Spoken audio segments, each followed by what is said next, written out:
Sehr verehrten Damen und Herren, welcome back. Here we go again.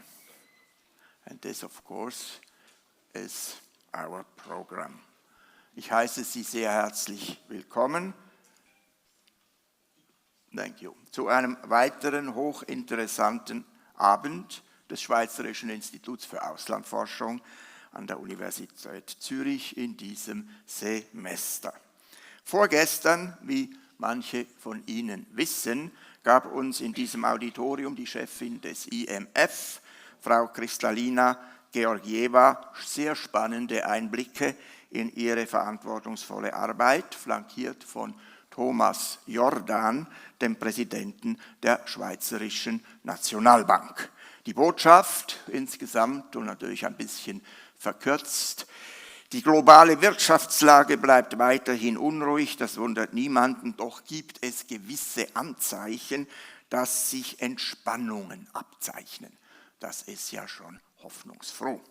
Heute nun haben wir die Freude und Ehre, Herrn Sergio Ermotti, Group CEO der UBS, bei uns willkommen zu heißen. Er wird über die Bedeutung des Finanzplatzes Schweiz für unser Land sowie natürlich auch über den Beitrag der UBS nach der Übernahme der Credit Suisse zu uns sprechen. Dear ladies and gentlemen, a very warm welcome to all of you. We are extremely pleased that you arrived in an absolutely stunning number to attend this evening lecture and discussion. It is a special honor, of course, for us to greet and welcome Sergio Ermotti, Group CEO of UBS. Dear Sergio, thank you again for joining us here in the Great Hall of Zurich University and spending some hours of your precious time with us. Ladies and gentlemen, please give Mr. Ermotti a huge hand.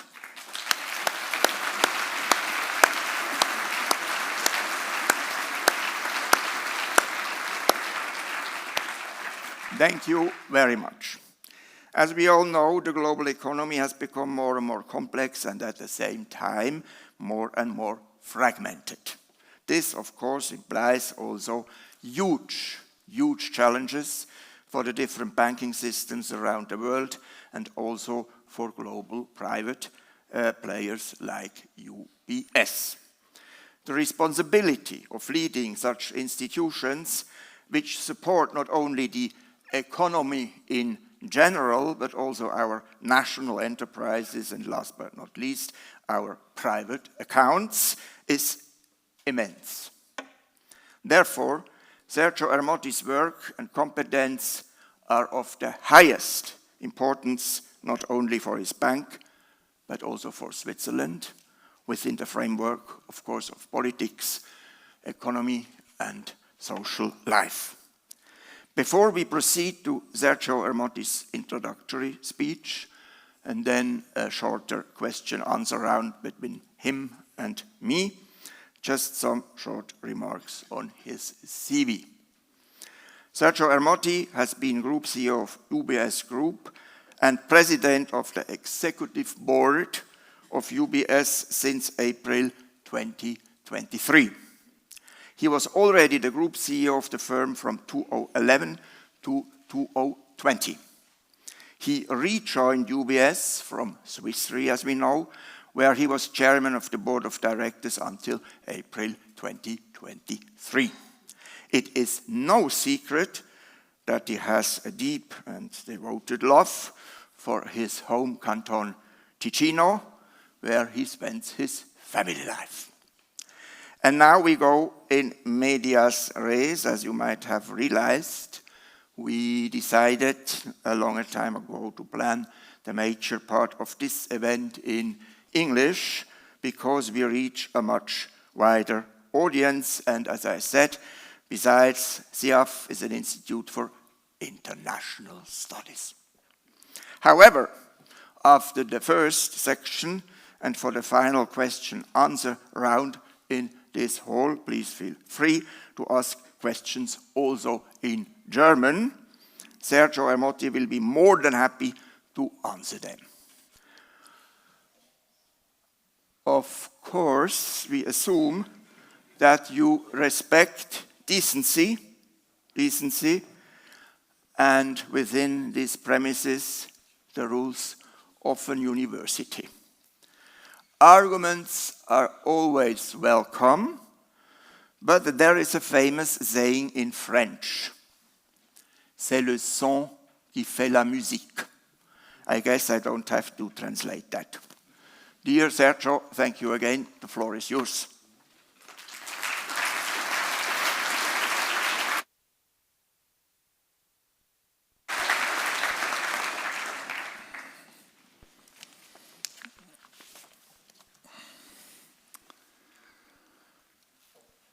Caro Martin, ladies and gentlemen, esteemed members of the Schweizerische Institut für Auslandforschung, University of Zurich students and faculty.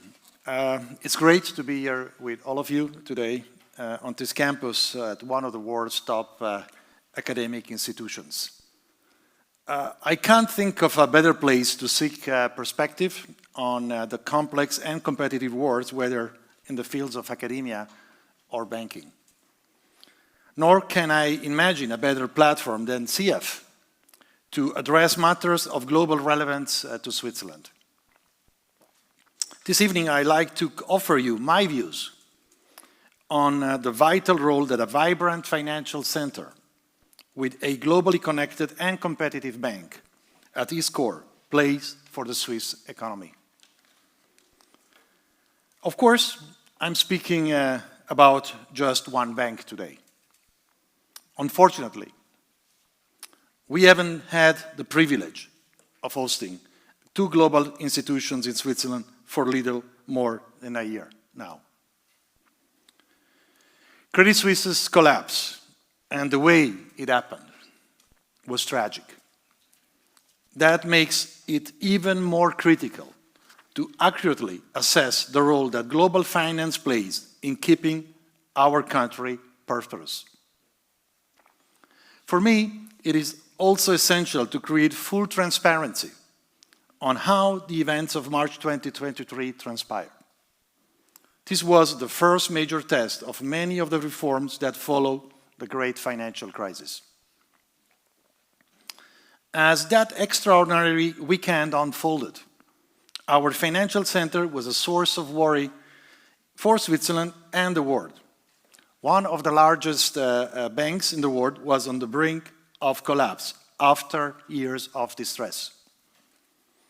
Fortunately, with UBS, the government found a domestic solution that minimized potential financial turmoil while also preventing unnecessary job losses and lasting damage to Switzerland's reputation. Because of the swift and decisive actions taken that weekend, the Swiss brand is still strong, well beyond its borders. By the way, I'm convinced that any other government, when faced with similar circumstances, would have acted in the same way to avoid unnecessary risk to financial stability and protect one of the country's core economic strengths. It has been 14 months since UBS was asked to be part of the solution in the first ever combination of two systemically global important financial institutions. Because UBS stepped up and answered that call, the bank today is regarded with even more respect abroad than before. Over the past year, I visited our operations in the United States, in the Middle East, in Europe, in China and Singapore. One thing is crystal clear. UBS and many Swiss institutions are seen in a stronger light by our clients, counterparties, investors, and employees, as well as regulators and policymakers. In addition to robust client inflows since closing the transaction in June, a telling example of how quickly confidence in the Swiss financial system returned was the reopening of the AT1 bond market. Many had predicted that the write-down of Credit Suisse's AT1 securities would make Switzerland a pariah in capital markets. Just 8 months after Credit Suisse's collapse, investors put orders for $36 billion for our AT1 bonds when we returned to the market to sell $3 billion. So much for predictions. So, Switzerland's rapid improvement of its standing with investors and the wider global community matters for a very simple but important reason. I'm sure all of us here agree that Switzerland has a lot of going for it, including soft power. But let's face it, we don't have the geopolitical power of our larger neighbors and bigger trading partners. Therefore, it is vital that we preserve and strengthen the significant role Switzerland plays in global economics and finance. Arguably, having a global systemically important bank is part of the reason Switzerland has a seat at international table when consequential economic and financial topics are discussed and rules are decided by bodies like the G20.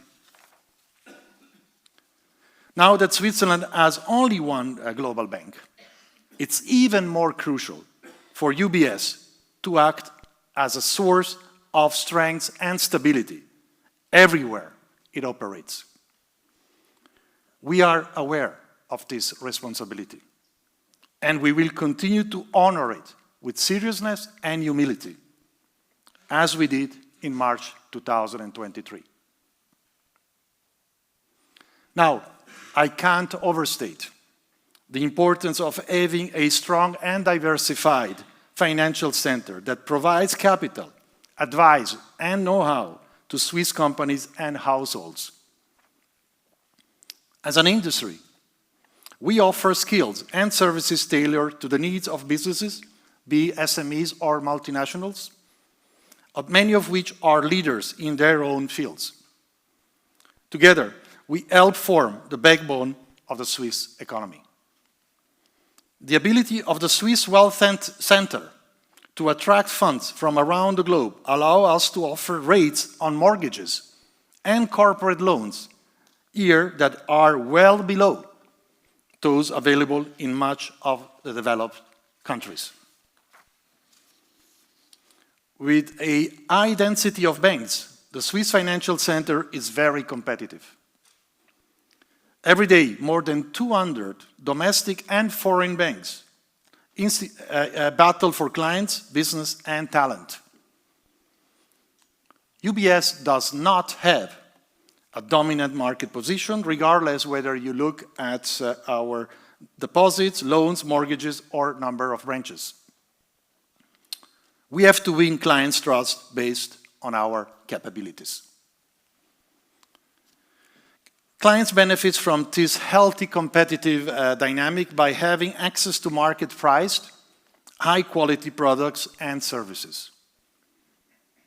In the corporate space, the Swiss banks offer differentiated and uniquely Swiss solutions for Swiss firms. That must not be underestimated in an era when nations increasingly look inward for economic security. Supply chains are becoming less global, more national. Self-sufficiency has become a political rallying cry across the globe.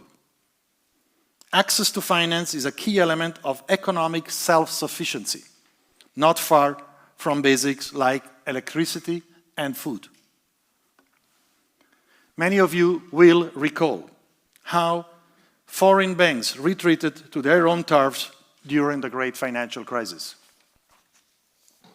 This is not something we want to experience again. That's why we must maintain a vibrant and competitive framework and balance domestic and foreign supply. Moreover, the financial sector, including Swiss banks, insurer, asset manager, wealth managers, private banks, venture capital funds, commodity traders, account for roughly 5% of Swiss employment and almost 10% of the Swiss GDP. In recent years, the financial sector has paid an astonishing 40% or more of all corporate taxes in Switzerland. That's a remarkable contribution and a critical component of national prosperity and must be duly considered. As a key pillar in the Swiss financial center, UBS contributes substantially to the well-being of Switzerland, our home market. Even before the acquisition of Credit Suisse, we were the third largest private employer. Today, UBS and Credit Suisse combined provide about 100 billion Swiss francs in corporate loans, with the lion's shares going to Swiss companies. We also manage around 500 billion in assets for Swiss pension funds, supporting the retirement of around 2.5 million citizens. Many of the more than 200,000 firms, big and small, that we serve are not just clients of ours. We are often also clients of theirs, as we purchase goods and services worth nearly 4 billion Swiss francs every year. And we are happy to do our part in protecting the interests of the Swiss taxpayers. Over the past decade, UBS, Credit Suisse, and its employees paid around 25 billion of Swiss taxes.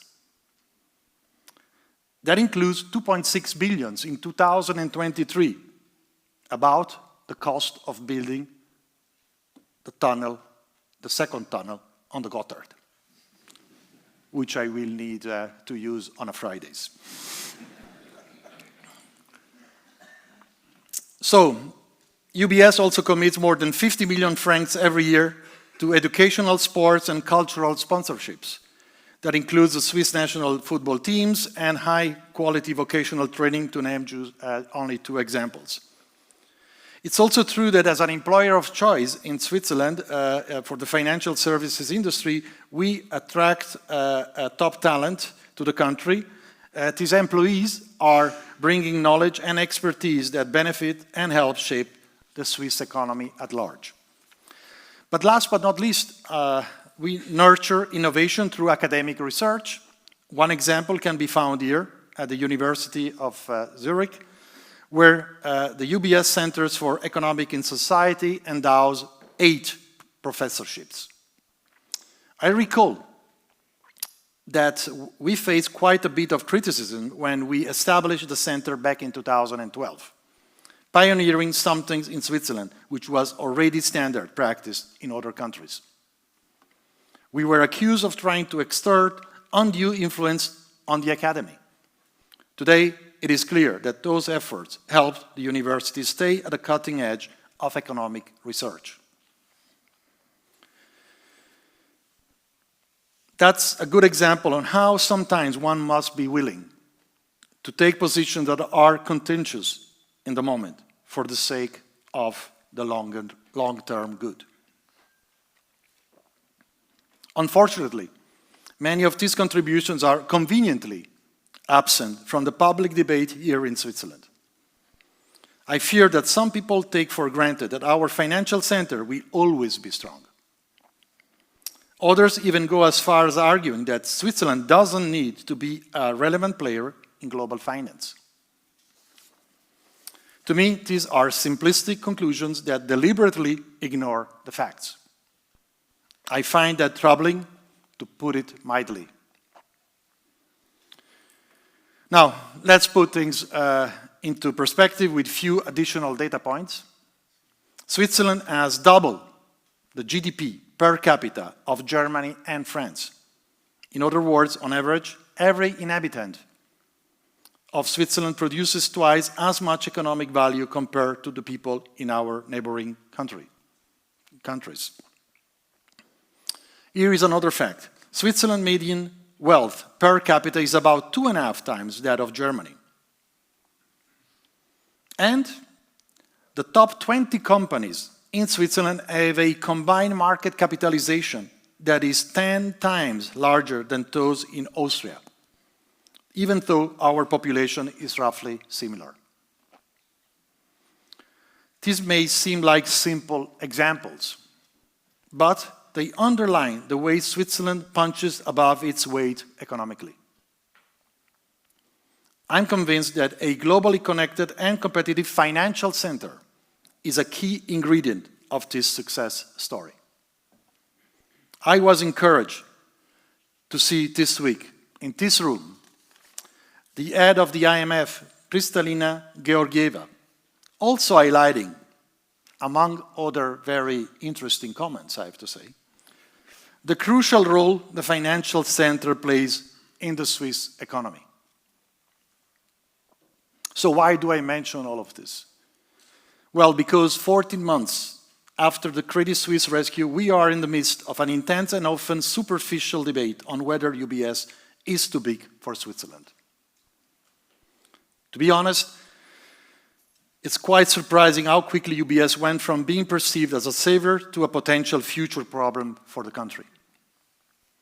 Some observers are calling for UBS to hold more capital, curtail growth, shrink, as well as advocating for drastic changing in the regulatory regime.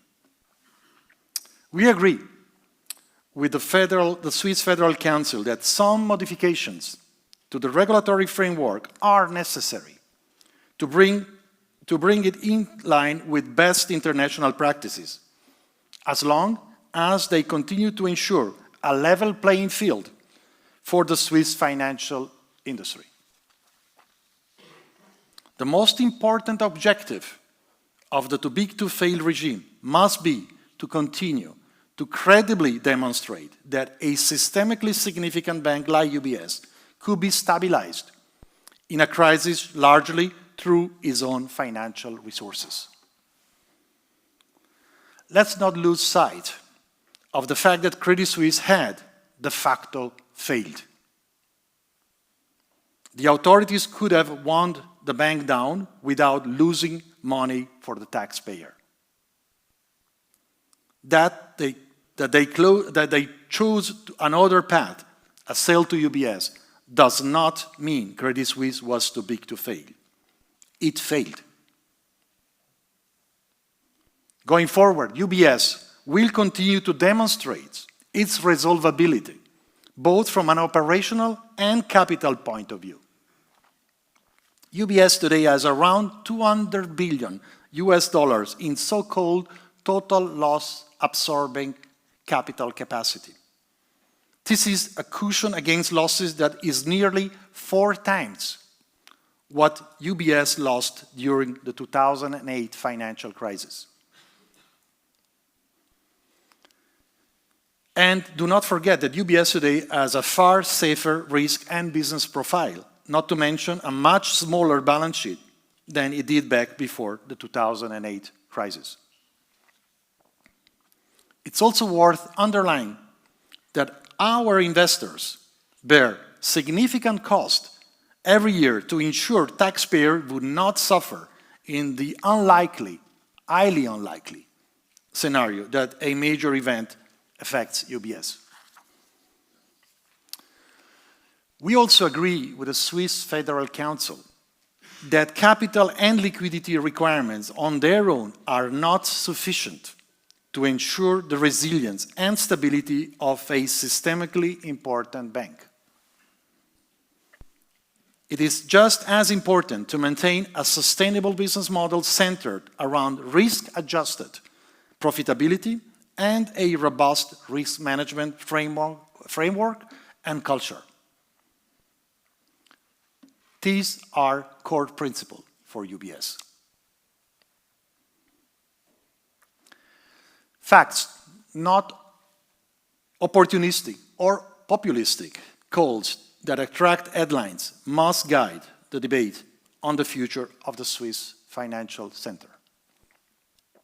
This is especially true when it comes to capital requirements, which several experts' commissions have concluded were not the reason Credit Suisse needed rescuing.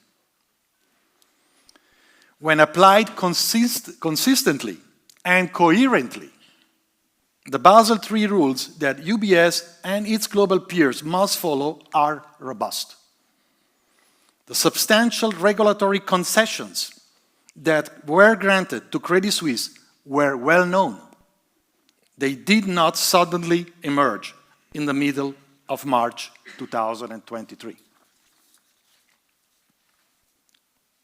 That is why I still have hope that a full and transparent account of what led to the idiosyncratic failure of Credit Suisse will emerge from the important work of the Parliamentary Commission. The Swiss public has the right to know what happened. At the moment, they are understandably confused by the profusion of views and opinions out there, too many of which ignore the facts or jump to conclusions. It's especially confusing, if not extraordinary, to see many of the people who were in charge over the years saying they did everything correctly in relation to the management and supervision of Credit Suisse. Everyone who was involved needs to critically analyze the role they played and face up to their responsibilities. It takes courage to own up to shortcomings, but we must learn from past mistakes. Again, the decision we make today must be based on facts and lead to proportionate outcomes. In that spirit, since we are on a university campus, indulge me in turning into history books. Let's jump back 51 years. Then Switzerland imposed a federal stamp duty on certain capital markets transactions, including primary issues and trades. It turned out to be a major own goal. The authors of Swiss Finance, a textbook which some of you may be familiar with, argue that, quote, by raising the tax burden above competitive international levels, the stamp duties have been blamed for sizable losses of Switzerland mutual fund business to Luxembourg and the loss of substantial equity and Eurobond business to London during the 1980s after the law was introduced. End quote. True, 20 years later, the country reformed the stamp duty, but in the meantime, Switzerland lost out in a few incredibly valuable businesses, including the jobs and tax revenues they would have generated before rectifying its mistakes.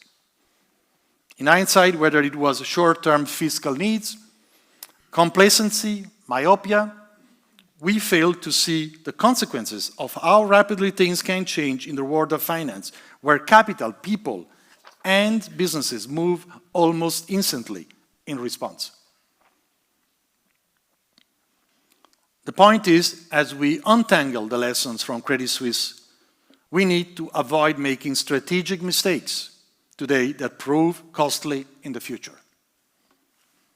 To that end, UBS will continue constructively to the discussions and our views to the relevant authorities, policymakers, and the wider public, which includes all of you here tonight.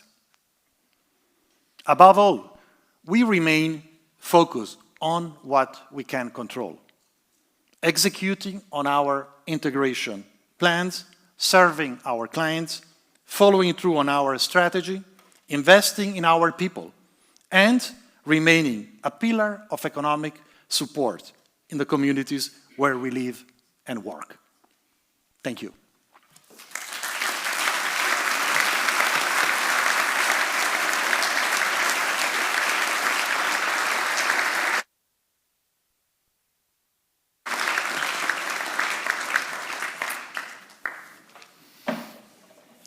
Thank you very, very much, Sergio, for this highly fascinating and also, I have to say, courageous conference, which named many of the current problems and challenges, not only of Swiss banking and Swiss financial markets, but also of the international approach we have to face, of course.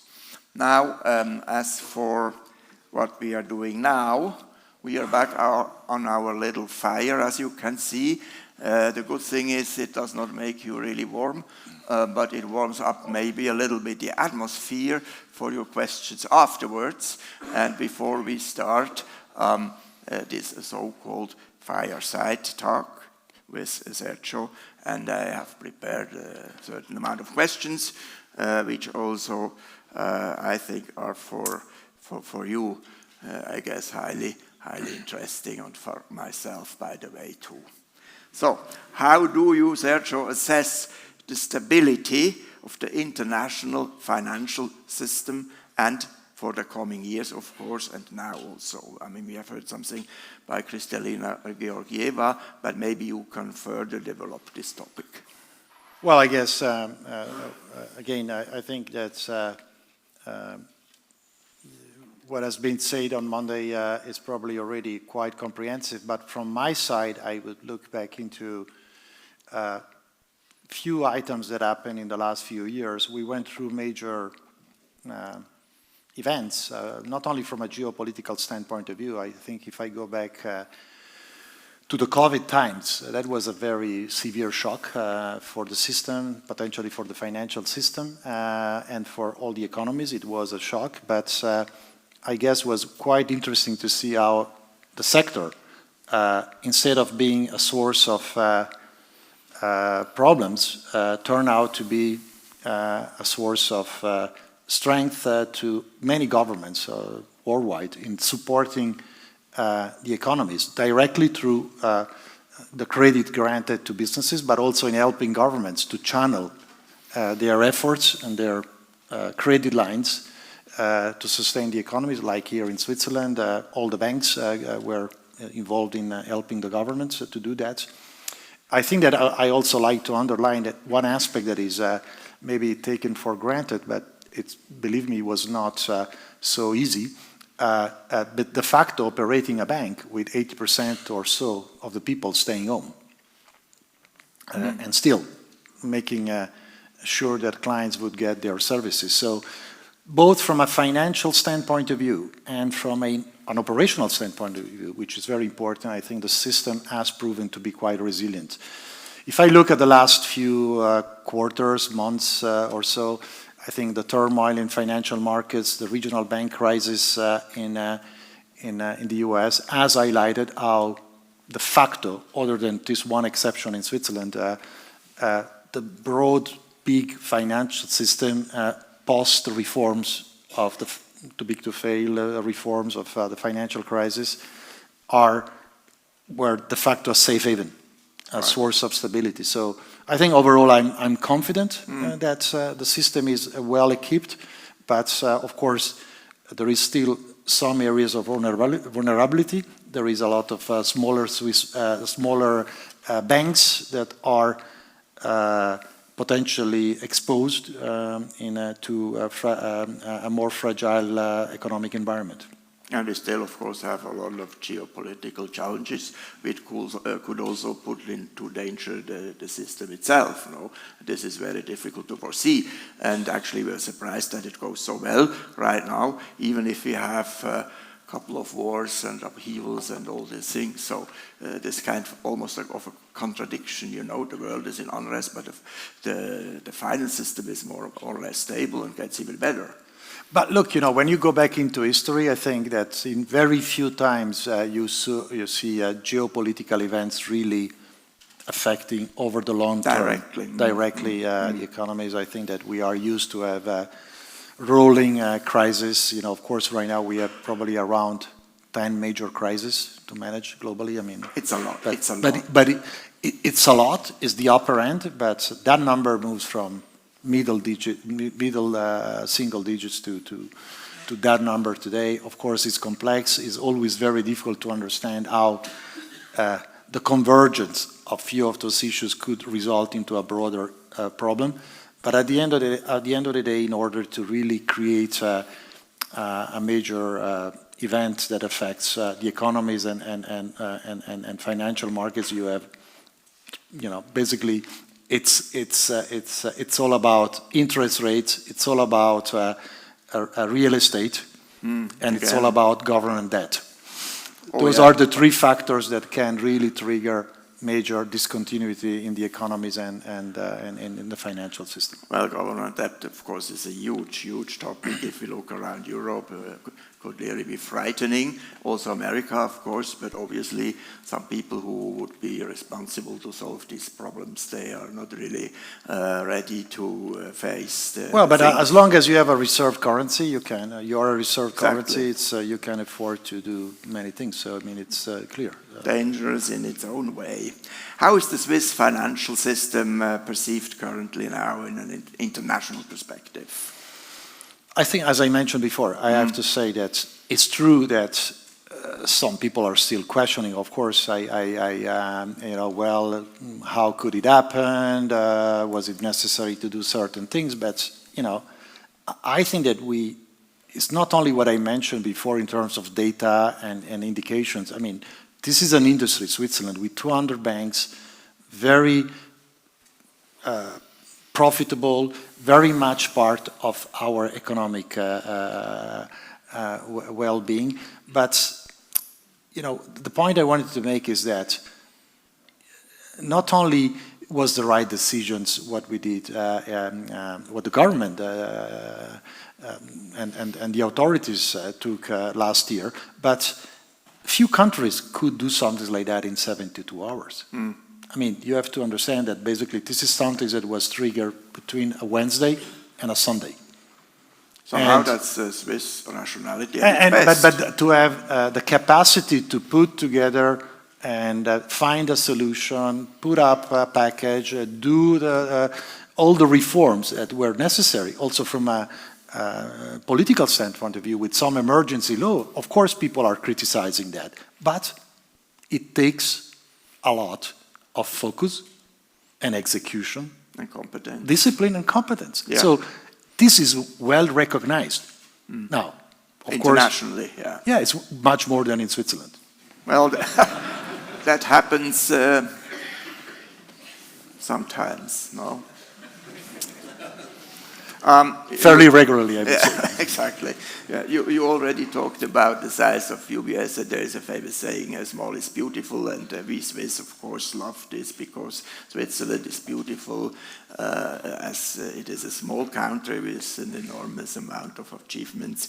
But it's also, I mean, you already talked about this topic of the size, but the size is also a question of how do you manage the size, as such a huge bank. This is really a challenge. Yeah, of course, we are a large bank. At the end of the day, I mean, I'm not trying to put down the numbers to some things and be myself too simplistic, but, at the end of the journey, UBS will be it's not really 1-on-1. The size of UBS and Credit Suisse was not the same to start with, okay? And in terms of balance sheet and business profile, by the end of the journey, so by the end of 2026, we will be around 40%, 40, bigger, larger than UBS was in 2022. So we are not twice as big, right? So the second most important issue is we really need to understand what is the business we do? Exactly. And that has changed completely. If you look at the balance sheet of UBS today, 20% or so is mortgages, Swiss mortgages. 15% is liquidity. Then I mentioned 100 billion or so of credit to Swiss, mainly to Swiss companies. When you look in risk-adjusted terms, which is the right way to measure, because I understand, I'm not saying that measuring our size compared to the GDP of the country is completely wrong. It's a reference point. I would say I can use also as a reference point the size of the balance sheet of the Swiss National Bank compared to GDP. For instance. Yes. And to find out that we are also pretty large compared to other countries. But when I look at risk-weighted assets, which is the adjusted risk we take, we are 2/3 of the GDP of the country. This is what matters. This is really, and the type of business we do. So we are then, as I mentioned before, supported with a lot of capital, a lot of liquidity, a good risk culture, but we are not complacent. We know that we need to stay very vigilant to make sure things continue to do that way. And we know but the facts are talking a completely different picture. So the size of the business is not so important as long as you have a clear view of what are the risks associated with that. And how to manage them. Absolutely. Keyword state guarantee, it's always in the newspapers and controversial. Maybe you can expand on that a little bit more. Oh, you get me. All right, so, well, look, I think that I even probably understand that in simple language, people like to talk about guarantees and state guarantees, but again, maybe the facts have to be somehow explained. So we don't have any implicit state guarantee. And the reason is not just me saying that. All the rating agencies in the world, when you look at how they rate us, compared to how they rate other players in Switzerland, competitors like cantonal banks, they clearly differentiate what is a guarantee or a kind of implied guarantee, and therefore, we are not enjoying this kind of treatment. Now, the second observation point I will make is that it's the funding cost. So how much do we have to pay to attract deposits or loans to fund our balance sheet? We pay, on average, 250 basis points a year, 2.5% a year. So almost 3 billion a year to secure funds that are there in case of emergency, in addition to our equity. So we have around 120 billion of loss-absorbing capacity. Our shareholders and the bondholders that owns these assets take the risk of a default or a problem at UBS. So what happened in such an unlikely scenario? The equity owner are wiped out. The so-called TLAC owners become the new owner of the bank. Right. Okay? Okay. So that's what a guarantee is. So if the state, like in the case of Credit Suisse, has to intervene, it's not intervening to guarantee shareholders or bondholders. It's only there to breach the need of liquidity to wind down a bank. And for that, it gets paid 3%. It got paid 3% above the rates, so around 4% in today's terms. And as, very important, privilege is becoming the most senior creditor. So in that case, that's the reason I mentioned before. It was unlikely, if not impossible, almost, for Credit Suisse, for the taxpayer to lose money in a liquidation of Credit Suisse. That has to be said, because Credit Suisse, at the end of the day, was, in that sense, prepared for a resolution. Speaking of the taxpayer, all of us, for instance, there's a complicated scenario, say, like, okay, the great crisis with UBS, then saving of UBS, and so, and of course it was also the argument now the taxpayer has to jump in, and very, very bad what happened, and so, but in the end, it was over 4 billion who were gained either by the Swiss National Bank or also by the state. And if you argue with the taxpayer's money, actually it should be paid back to the taxpayer. Huh? Wouldn't that be a creative idea also for our politicians? It's not a business we want to be in, right? Okay. So, I think. But you know what I mean? No, I know what you mean, but maybe also to clarify my comment is that that's the reason why you can't really talk about state guarantee when you are lending money as a lender of last resort, being through the Swiss National Bank or through the governments, to basically address a potential systemic issue. By the way, we enjoy that kind of status, like three other banks in Switzerland. And in order to be able to potentially access to that, the law has to pass again, we need to invest money to make ourselves, as I mentioned before, prepared for such a scenario. We have a much more complex and regulatory framework we need to address to do that. So accessing that kind of potential facility is subject to stringent prerequisite that you have to invest in for years. So it's a loan. Now, maybe since we are talking about what the difference is, that for me, I'm not saying that we are trying to push down the role that in that unlikely scenario government would need to play. But remember that in that sense, it's like questioning the role of the government is in giving COVID credits, right?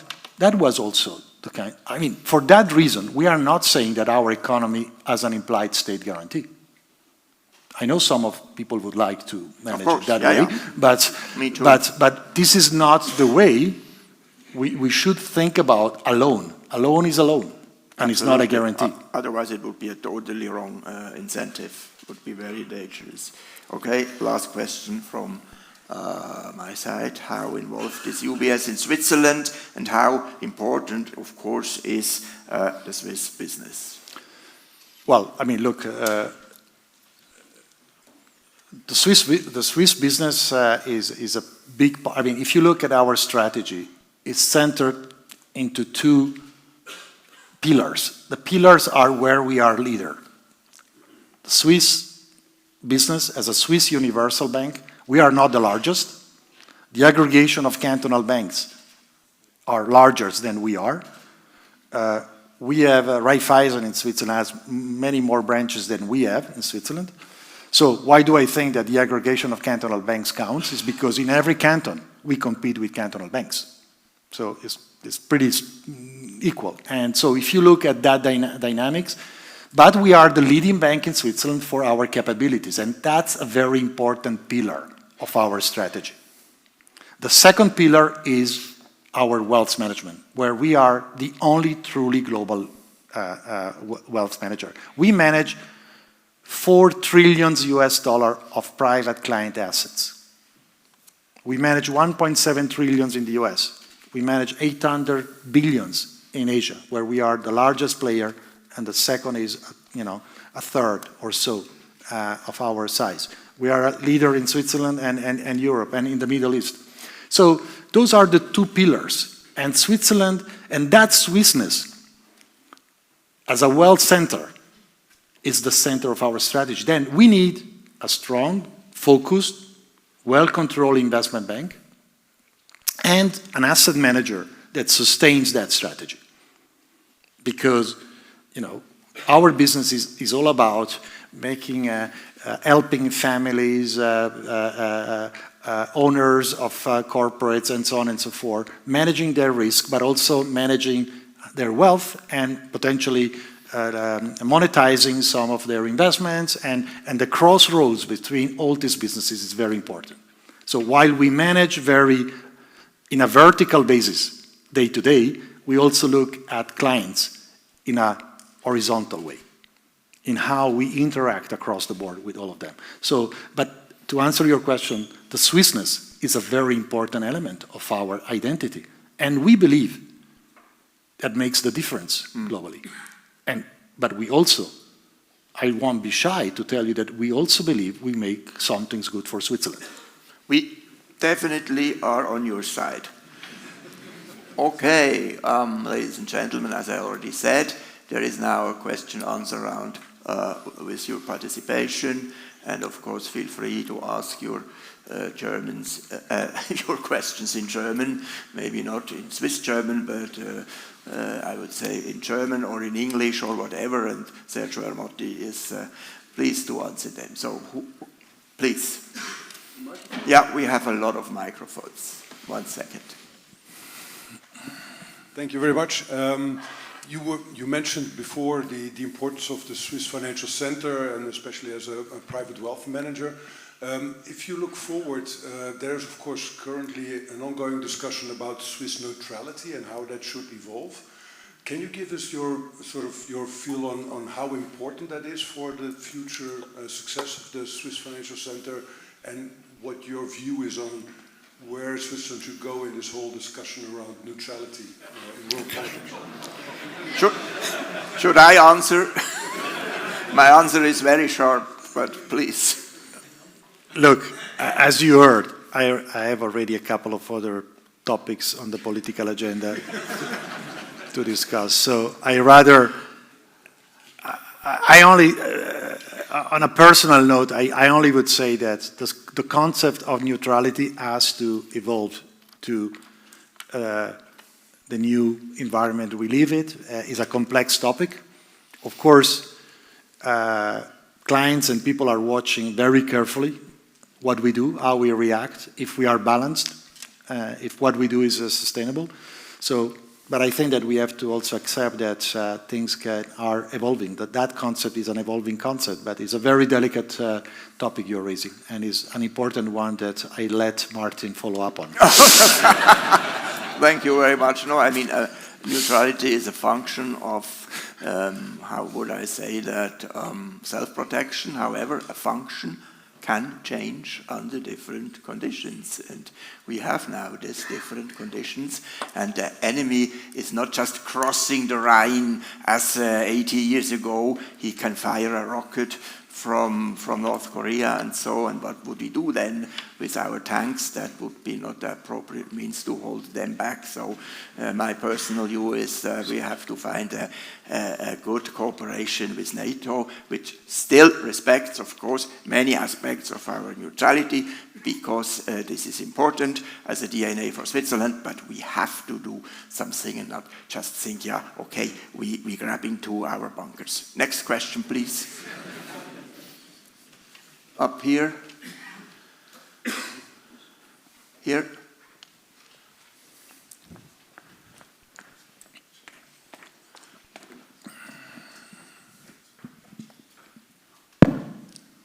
Ich habe eine Frage aus Sicht, ich bin eigentlich CFO, aber ich frage jetzt mal aus Sicht der Universitäten, der kulturellen Veranstaltungen, der Entrepreneurship-Veranstaltungen, überall an den Universitäten sah man Credit Suisse und UBS. Und viele Projekte waren da am Laufen. Und alle, mit denen ich zu tun habe, fand ich sehr, sehr gut und nützlich. Jetzt ist mal die Frage, Sie als neue Institution haben jetzt alle diese Projekte geerbt. Und an der Stelle wäre zumindest mein Votum, sollte 1 und 1 2 bleiben. Aber was sagt die Bank dazu? Good question.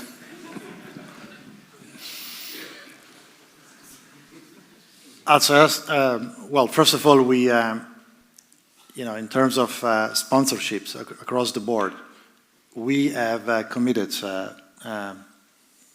mid last year, after the closing of the transactions, that we would honor, and not only honor, of course we have to honor contracts, but we would automatically extend, if so wished by our partners, any expiring contract between the middle of 2023 until, at the very least, until the end of 2025.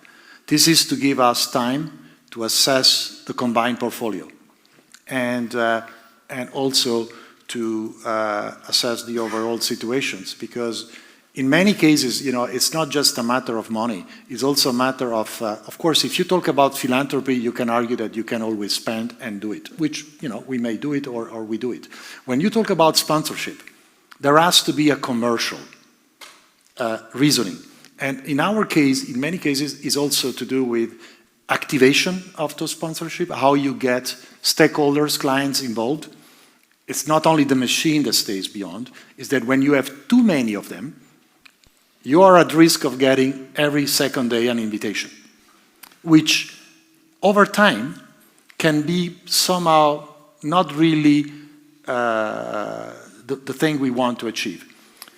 I have to say that also in the last few months, I also been reflecting if being overall and being always the only sponsor would not be turned against us. In that sense, are we too big, right? Believe me, one day it's going to come. So we have to carefully assess the situation, but we will not let our partner down. And that's the reason we told all of them, don't count on us beyond 2020, end of 2025. You may be renewed, but search for what you want. And so we also give other institutions in Switzerland. It's plenty of money. A chance. Actually, it's true. The amount of foundations is immense in Switzerland. Conrad, question? No? Okay. Next question, please. There, up. The younger generation, that's good. Maybe a bit more of a technical question. Given the recent advancements in AI and strategies by, for example, Bank of America or Citibank, how do you see these technologies and how is UBS planning to implement these capabilities to stay competitive?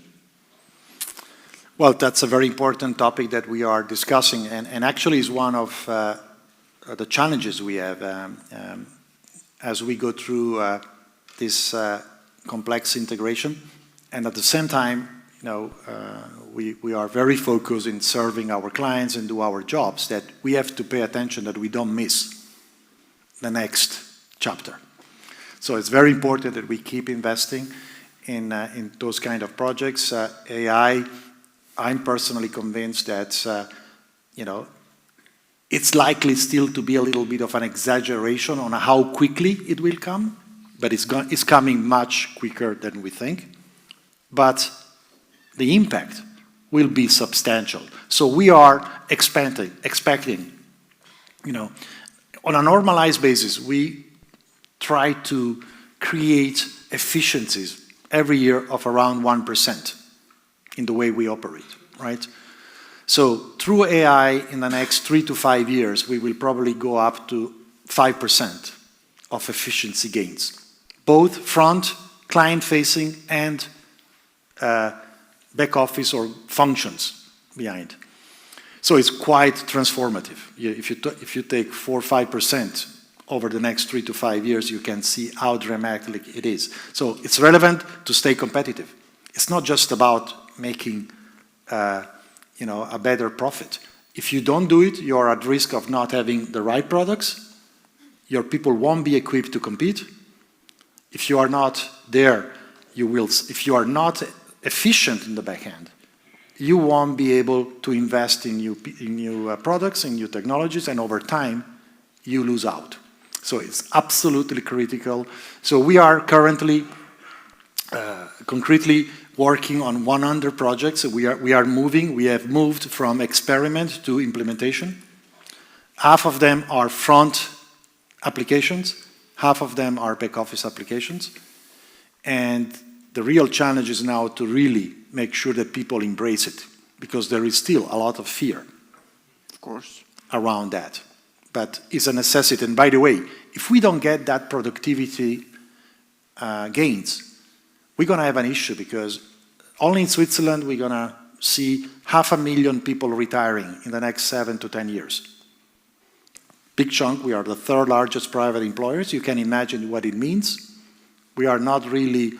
We are facing also some challenges in the labor market. Is a very competitive labor market. So if you don't enhance productivity, we are at risk of losing competitive edge. So we keep investing. Another question up there, I thought, yes.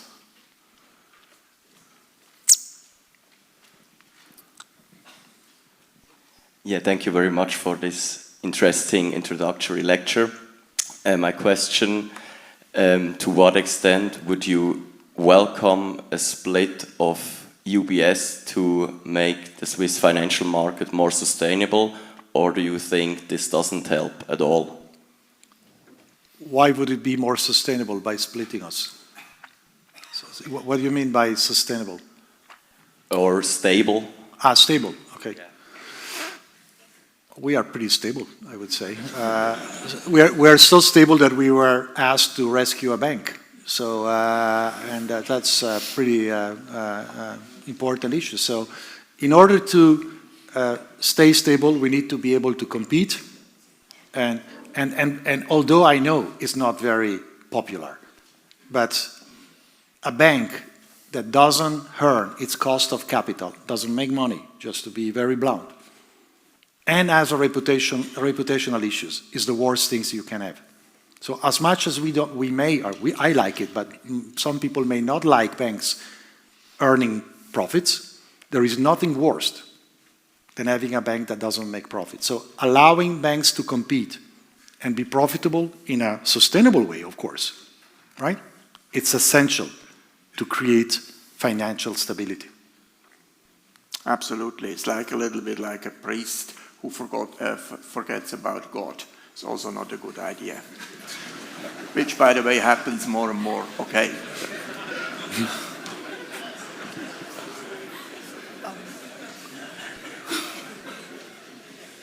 Meine Frage jetzt nicht auf Zürichdeutsch, sondern auf Österreichisch, aber es sollte auch funktionieren.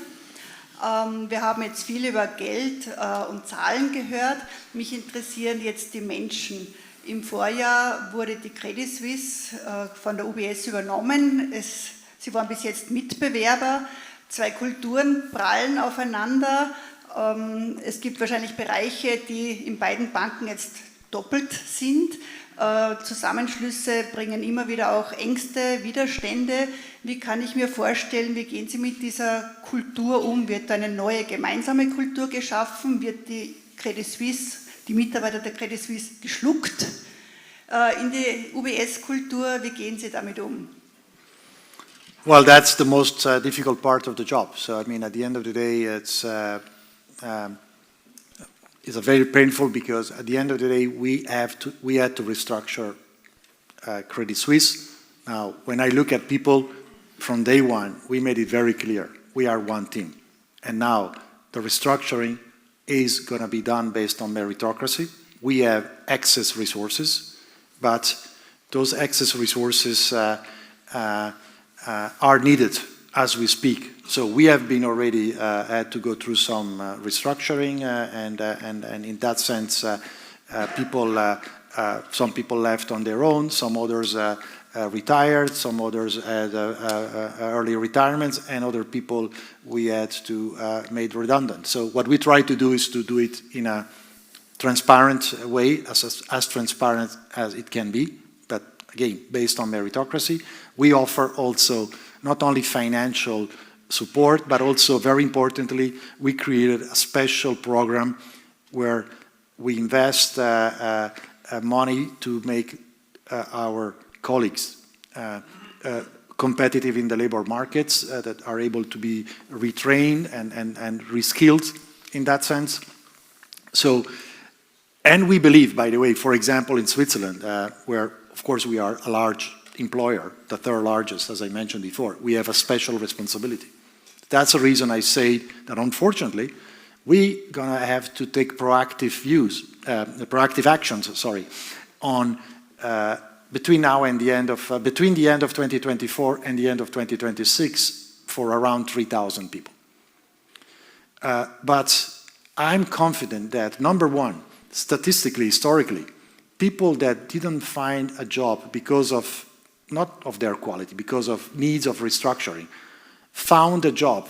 70–80%, actually even more than 80%, I don't remember, but definitely more than 80%, found a job within a year in Switzerland. In Switzerland, we have 6,500 open jobs in the financial services industry. So our goal is to make sure that our people are the best people, not only when we run the business day to day, but in this unfortunate moment, it's even more important that our people are competitive. That's where we invest. In terms of cultures, I think that the cultures are not so different. I think that the vast majority of the people in a large organization follow what they are told to do or what they believe the people above them want them to do. And in that sense, we have been very clear what is the operating model of UBS and what is the so-called risk appetite we have around different items, not only credit and financial risk, but also behavioral risks. And I'm confident that the very talented people at Credit Suisse are embracing that. That's one of the reasons why we are doing very well so far, because the integration on a virtual basis is there. At the end of this month, we're going to integrate the two operating banks, and it's going to be even easier because today, psychologically, it's still challenging because we have people working and, under a UBS and Credit Suisse umbrella, and so almost naturally, including myself, we talk about the UBS and Credit Suisse. I can't wait June 1st to basically change the language and be able to talk about, also in that terms, about being one team. I think that, okay, I think it was a very good ending, confident and giving perspective for the future. Thank you very, very much for all your contributions here in the audience.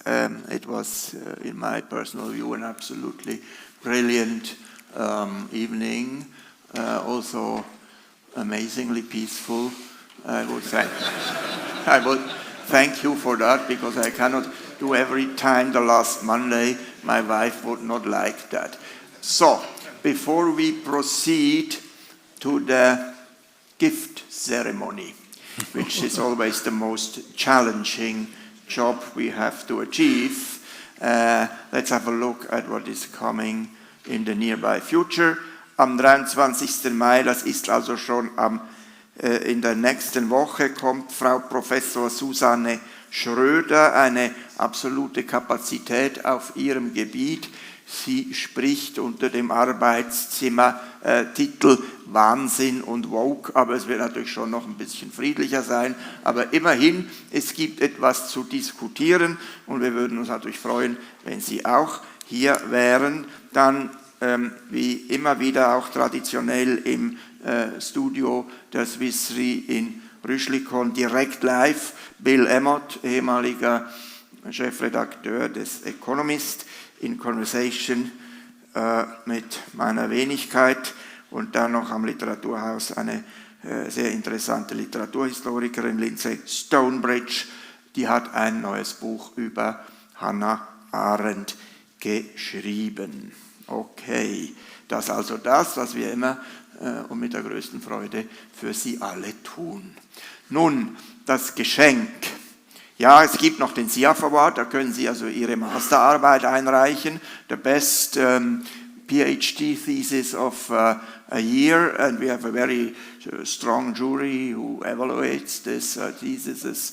And the price is 5,000 francs, also not so bad, especially if you invest it with the help of UBS. So, and now we come to the gift, and it's very, very difficult, Sergio, to give you anything what you didn't have yet, but we know that you are an absolutely football addict, and du hast mal auch in einem Interview gesagt, dein Vorbild war Johann Cruyff, meins übrigens auch, aber ich habe nicht reüssiert. Und dann haben wir uns gedacht, so, es muss irgendwie etwas zu tun haben mit diesem fantastischen und hochemotionalen Sport. Und wir haben etwas gefunden, was natürlich auch noch einen versteckten Zweck hat. Denn das, was nun einfach aussieht wie ein Fußballschuh mit den nötigen Stollen, ist erstens natürlich mit deinen Initialen eingraviert SE, damit es nicht gestohlen wird. Und zweitens ist es eine Piggy Bank, also eine kleine Sparbüchse, die auch noch den großen Vorteil hat, dass du dort ein bisschen Cash verstecken kannst, für wenn es jemals nötig sein sollte, was wir natürlich nicht hoffen. Meine Damen und Herren, this is more than the right man at a very, very difficult job. Give him again a huge hand.